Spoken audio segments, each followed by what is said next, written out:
20 ans après le choc du 21 avril 2002, qui avait vu son père, Jean-Marie Le Pen, se qualifier au second tour de la présidentielle. Énorme surprise, Jean-Marie Le Pen semble devoir être le second avec 17% des voix. Tous les ingrédients sont réunis pour un nouveau séisme électoral.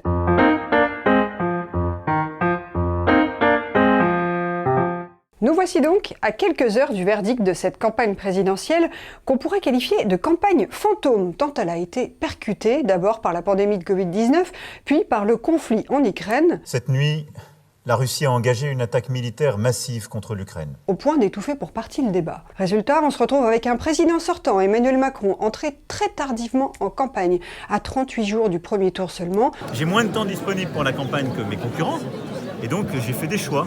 Est devenu un candidat savonnette, inattrapable. En même temps.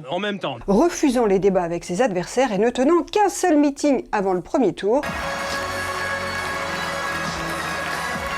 Au risque d'être accusé de déni de démocratie. Côté proposition, un programme macroniste manquant de souffle, peu innovant et conçu principalement pour séduire l'électorat de droite. Il faudra, de manière concertée, passer l'âge de notre retraite à 65 ans. Et pourquoi se mettre en danger? Emmanuel Macron, dont les proches répètent qu'il a un contrat avec la Providence, a bénéficié à plein de cette crise inédite qu'est l'Ukraine en pleine présidentielle et de ce qu'on appelle l'effet drapeau. Emmanuel Macron est à 33,5%, loin devant Marine Le Pen à 15%. Dans la dernière ligne droite, il espère réussir l'exploit d'être le premier président sortant réélu hors cohabitation. Dans les derniers jours, cependant, on constate que les courbes tendent à se croiser dans les sondages avec Marine Le Pen, qui n'a jamais été aussi proche d'une possible victoire. L'écart n'a jamais été aussi faible. 5 points seulement séparaient les deux finalistes de 2017. En petit comité, un haut responsable du Rassemblement national fait le pronostic suivant. Macron et Le Pen seront à égalité au premier tour.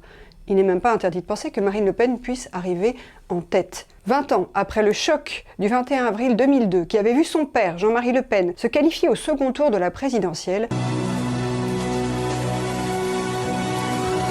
En tête, Jacques Chirac, 20% des voix. Énorme surprise, Jean-Marie Le Pen semble devoir être le second avec 17% des voix. Tous les ingrédients sont réunis pour un nouveau séisme électoral. Une abstention qui s'annonce massive, un désamour puissant envers la classe politique, des extrêmes à un niveau absolument inédit et une flambée des prix de l'énergie sur laquelle Marine Le Pen a su habilement surfer, tel Jacques Chirac sur la fracture sociale en 1995. Je souhaite qu'il n'y ait pas naturellement d'explosion sociale. La priorité pour la réduction de la fracture sociale est donc indiscutable. Une Marine Le Pen qui s'est normalisée, banalisée sur la forme, car certainement pas sur le fond du programme. Et ça, c'est pour partie le résultat de la candidature d'Éric Zemmour, véritable révélation de cette campagne,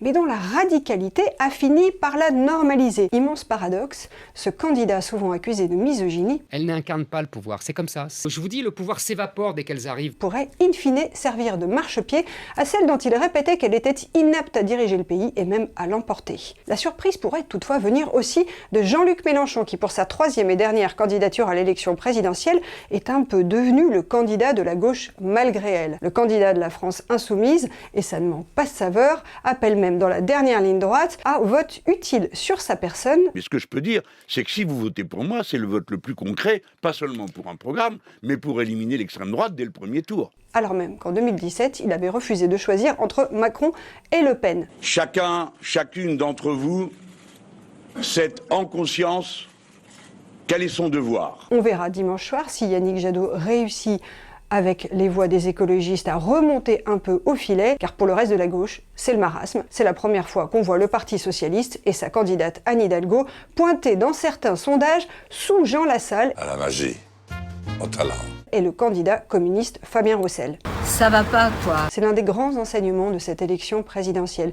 Les grands partis dits de gouvernement se retrouvent dans une situation où ils ne sont même pas assurés d'avoir 5%, 10% des suffrages au premier tour. Et on voit décrocher Éric Zemmour, Valérie Pécresse et Yannick Jadot. Comme si Emmanuel Macron, à force de dynamiter le Parti socialiste et les Républicains, alors même qu'il avait promis de réconcilier le pays, avait fini par installer les extrêmes comme unique alternative, au risque peut-être qu'elles finissent par l'emporter.